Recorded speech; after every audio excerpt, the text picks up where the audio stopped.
Cook the rice into the hopper.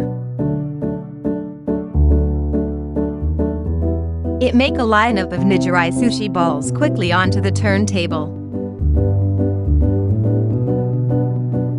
Its speed is 3 of 10. If you set to 10 for the speed volume, you get 4,200 pieces per hour for Nigiri sushi balls.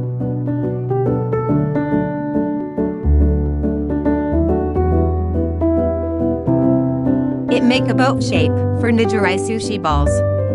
Boat shape means top side is round, bottom side is flat.